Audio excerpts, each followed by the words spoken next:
Hello, I'm the Beauty Professor, and you can find my beauty blog at www.beautyprofessor.net. Well, it's the day after Christmas, and I am finally finding myself with some time to film a video focusing on some of my favorite products that are in heavy rotation in my collection right now. Between shopping and preparing the house and spending time with my family, and then of course all events related to Christmas Eve and Christmas Day, I'm thrilled to now be enjoying what feels like the first free day in my 2 weeks off from work. A couple of weeks ago, I was tagged by a dear friend and beauty blogger, Taylor, of My Lucite Dreams, and it was a tag focused on what's currently in your makeup bag.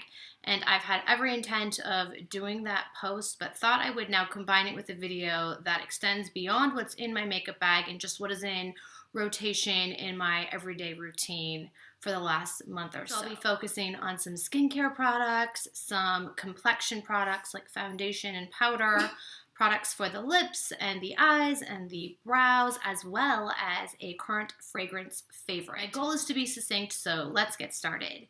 Starting off, I want to talk about the NUDE ProGenius treatment oil, and this has been a lifesaver during the initially cold, dry weather we've been experiencing in Southern California for the last month or so. This oil comes in a purple glass bottle, and it has this genius dropper. So the top here, you just depress to pick up some of the oil, and you really only need like 2 drops. So that's all I put on my hand. And I make this the first kind of base on my skin before I add serum or moisturizer or primer or certainly makeup. And it just does a beautiful job of keeping my skin hydrated and balanced. It sinks into the skin effortlessly, and that's not a given with all high-end treatment oils, but this one absorbs magically, and I love that about it. I don't feel like it makes my skin oily later on in the day, and because this is an organic line, it has exemplary ingredients. So I will be doing a close-up of this oil, but in the meanwhile, I would just like to say that Nude Skincare, the ProGenius oil, is absolutely, as the name would imply, genius. Next, for eyes, is the Erno Lazlo Phormula 3-9 Eye Repair. And this is kind of like a gel cream for the eyes. It looks like this, so you can see the texture there. It's highly emollient, but it's not oily or excessively slippery. I'll put some on my hand here so you can see how it just disappears.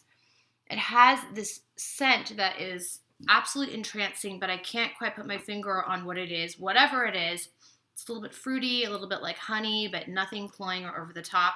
Whatever it is, it dissipates quickly once it's been applied to the eye area. And this is intended to combat wrinkles, fine lines, puffiness. It runs the gamut there in terms of eye care. And all I do is put a little bit on my fingertips and then just tap it into my orbital area. It's also great as a kind of a midday refresher. So I keep a little bit in a travel sample pot so that I can add it to my eyes if I've been feeling fatigued. It's got a cooling effect, and I can't wait to see its results over the long term. For the last month and a half, I've been using it regularly, and I'm noticing an increased smoothness in my eye area wherever I've applied it. So that's from Erno Lazlo, and this can be picked up at Neiman Marcus. I'll put links to all the products in the details box. A primer that I've been experimenting with lately is the Rouge Bunny Rouge Genesis Original Skin Primer, and this is a brand new release from the line. It comes in this airtight pump, which is great for travel, and the primer itself is, as you can see, kind of an opaque white, but once it blends into the skin, it does disappear. What is unique about this primer, in contrast to the other Rouge Bunny Rouge primers, is that it is intended to fill in pores and fine lines, kind of like a very subtle spackle, if you will. I'm not fond of that word, but I would say that it acts like that, imperceptibly so.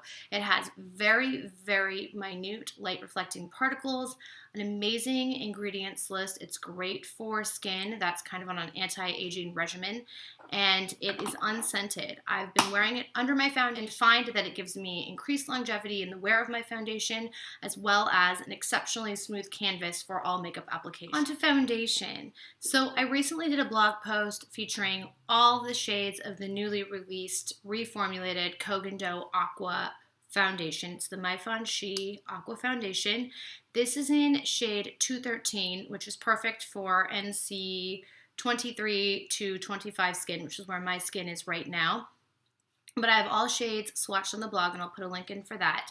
At any rate, this reformulated version I find adds a bit more coverage, a bit more longevity in terms of wearing and staying power, and it retains the equally gorgeous glowing finish that the original version did. I have loved everything from the Kogan Dough line that I've tried over the years, and this is no exception. So I love wearing it by itself or mixing it with maybe a slightly more opaque foundation if I'm going for super flawless coverage, because I have freckles and unevenness in my face that might not be 100% covered by this. For example, today I'm wearing a couple of pumps of this along with a little pump of the Ardency Custom Coverage Concentrate, which I've reviewed in previous videos and on my blog as well. And so I find that a little bit of 213, I'll just put some on my hand for demonstration, plus a touch of the light medium olive, which is really appropriate for my skin in the summer months, but I can get away with it if I mix it with a lighter foundation like I'm doing right now. If I put a touch together, you can see on my hand, you've got the Americana and then the Kogan Dough, and then I blend, and oh my goodness, you just get the most beautiful, seamless coverage ever. I'm really enjoying this combination for my skin right now, and I'll get close up to the camera so you can see what it's doing on a face. And I put this on probably 8 hours ago. I touched up with powder right before the video, but I would say that if you have really decent even skin to begin with, that this will be all you would need. But if you're looking for a very flawless finish, the combination of these or this with something a little more opaque might be up your alley as well. Another complexion product that has been heavy in my rotation lately is the Chanel Spring 2013 Poudre Universelle Compact, and this is something that gets released in almost every collection. It's a limited edition powder. This is in number 160, which is Preface, and it comes in its traditional Chanel compact. You can see it has a velvety puff applicator, and then here is the powder itself, which I will feature close-up swatches of in an in-depth review soon. The powder is very translucent. I put a lot on my finger just to give you a sense of texture, but on my wrist, it virtually just disappears into my skin tone. This is a slightly luminous beige peach, but I find that it works really well on my winter skin. Highly recommend this powder because it is so versatile. So as bronzers go, I've been experimenting with the RMS Buriti Bronzer, which was a recent release. It comes in this little pot, as all RMS products go, and this is an organic product. Here is the bronzer in the pot. Now, it's been muddled a bit because I've put my brush in there, but just swatched on the finger, you can see it's slightly darker than my skin tone and marginally luminous. It doesn't really have any kind of palpable shimmer, but it does add a sheen or luminosity to the skin. I'm wearing it right now across my cheekbone area as a contour slash bronzer. You can see it's doing the job. It's adding depth to the face, but it's not super dark, which is why I love wearing it in the winter. So here it is swatched on my wrist, which is a lot lighter. That's what it looks like essentially in person as well. It's a true tan brown. Some products for the eyes that I've been adoring lately are as follows. First, for the brows, I've been using the Billion Dollar Brow Powder in Taupe, which I've had in my collection for a while, but I've been sticking with pencils and just recently thought I would give this a go.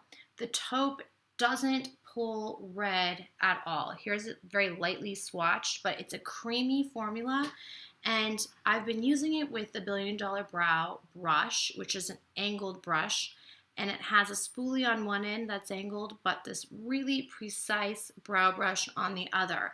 And I used to think that applying brow powder with a brush was way too high maintenance and time consuming, but I found it really doesn't take any more time than putting on a little pencil to define the brows. So what I like to do is just put a little bit of it on my angled brush and just get right into the shape of my brow and fill in just a little bit. My brows are pretty full and natural as they are, but I like putting powder on for additional definition It just kind of tightens everything up. I can't recommend it enough. And in terms of powder color, as I said, it's a true taupe brown, so it doesn't turn a weird red color, which can often happen with dark brow products. Next is the Surratt Autographique eyeliner in Chat Noir, which is a felt-tipped liquid liner unlike anything I've ever tried before. A clean line with every initial application. I'm going to get close so you can see what I'm talking about here. Here is just like maybe 10 seconds of work on either eye. It is a glossy, pure black line, and then I went in and actually tight lined a little bit on my waterline in here, which can be done because this tip is so fine. It can just get right into the small crevices of your eye area. But it just creates the most beautiful fluid line. And equally great is the fact that this comes with refillable cartridges as an available option. So when you run through it, you can just buy another cartridge for $18 and maintain the life and longevity of this initial investment. The whole Surratt beauty line can be purchased at Barney's, and I have swatches now of every single product in the line on my blog. I've mentioned the Chanel Spring 2014 line already, and I did pick up a few products from that line, the powder being one, and a couple of the Chanel Illusion de Ombre cream shadows as well. This one is called Diapason, which is number 92, and it's this shimmery purple. Wow, it's just beautiful because it kind of is a shimmery purple brown that's swatched very lightly. I tend to build it up a little bit with a brush, but it's just got all of this dimension going on. Complex, light reflecting particles that don't ever run the risk of being glittery in nature. And tonight, I'm just wearing it on my lower lash line for a slight pop of color. So I'll get close again so you can see. Here it is. It just has kind of a deep violet brown lips, and I fear I must do this quickly. I have a few lip products that I've been relying upon. One is the Jouer Lip Enhancer. It's a conditioning treatment. I have a mini version right here that I just keep in my makeup bag for all times. And it's clear, it's slightly cushiony, and highly emollient. I like to put it under any lip color that I fear might enhance dryness, and it just creates a nice, clean, clear, hydrated base. Also, the Lime Crime lipstick in Coquette. And not only is this case adorable for anyone who might be a unicorn lover as I am, but even more significant is the fact that this lipstick is just crazy good for somebody who likes nudes. This is Coquette, and it's a traditional kind of peachy beige nude. I'll swatch it here. The Lime Crime lipsticks are exceptionally pigmented, and while I know there's all sorts of controversy swirling around about this line, I love the lipstick and will wear it. I'm wearing it right now on my lips, and you can see that it just creates a full nude beige lip look. I have been so enamored with the new limited edition La Métier de Beauté Hydro Cream lip color, which is a matte version in this case called Amour. And this is the most pigmented peach meets pink meets nude meets rose lip color I have encountered in a long time. It's matte, it gives full coverage, and yet it's extremely comfortable, and you can't say that about most matte full coverage lip colors. And then as fragrance goes, I have had the fantastic opportunity of trying a scent from the Ramon Monegal line called Curiel, which is kind of a leather-based warm musk, which is definitely in the family of scents that I like. Now this comes in a Bakelite case, which is just exquisite. And then if that wasn't enough, the perfume itself, the bottle, is just like a work of art. Here is what it looks like. And it's made in Barcelona, Spain. It's just kind of this warm leather musk that also has some honey undertones and a little bit of an anise vibe. It's just sumptuous. I truly hope that you enjoy this video, and I welcome your questions and comments on any or all of these products. Please don't forget to visit me at my beauty blog, Beauty Professor, which can be found at www.beautyprofessor.net. Take care and Happy New Year.